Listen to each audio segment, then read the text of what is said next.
प्रिय सखी, गुरुदेव भगवान के चरणों में कोटि कोटि नमन। गुरुदेव भगवान, इस शरीर से काम वासना खत्म हो गई है, पति को काम वासना बहुत है, क्या करूं, मार्गदर्शन करें। पति के अनुकूल चलना चाहिए। जब दो पाणी ग्रहण करते हैं पति और पत्नी, तो एक दूसरे को सहयोग करके मित्र भाव से चलाना चाहिए। हमें अपनी रुचि दूसरे पर नहीं थोपनी चाहिए, बात ध्यान रखना चाहिए।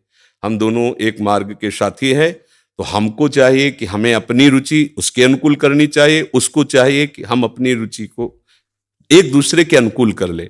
अगर आपकी रुचि नहीं है तो पति को मनाइए और अपनी रुचि में उसको अनुकूल कीजिए। अगर वो अनुकूल नहीं होता तो आप कोशिश कीजिए कि आपके वृत्ति के कारण कहीं वो व्यभिचार में ना उतर जाए, गंदे मार्ग में न जाए। उसका साथ दो, आप उसके साथी हो। आपका ब्रह्मचर्य उतना महान नहीं होगा जितना पति की आराधना महान होगी। पति को एक मित्र है, मान लो हम कह रहे हो वो पति परमेश्वर होता है, ऐसा मत मानिए। तो एक मित्र है, हम दोनों मिलकर के संसार मार्ग में चलना, तो हमारी रुचि ही पूरी थोड़ी होती है, दोनों की रुचि मिलनी चाहिए। अगर दोनों रुचि, दोनों ब्रह्मचारी रहो।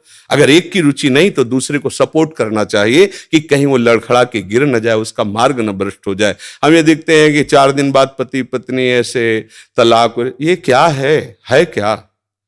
सिर्फ अपनी रुचि का पोषण नहीं होना चाहिए। अगर हम दो मिलते हैं, दोनों मित्र बनते हैं, तो एक दूसरे की रुचि का आदर करें, एक दूसरे की रुचि का सहयोग करें, तभी तो जीवन यात्रा चलेगी। नहीं तो कब ऐसे नहीं चलेगा। आप ब्रह्मचारी बन के बैठो और वो व्यभिचार में प्रवृत्त हो जाए, तो आपने पाणी ग्रहण किया था, ये आपकी मित्रता नहीं सही रही।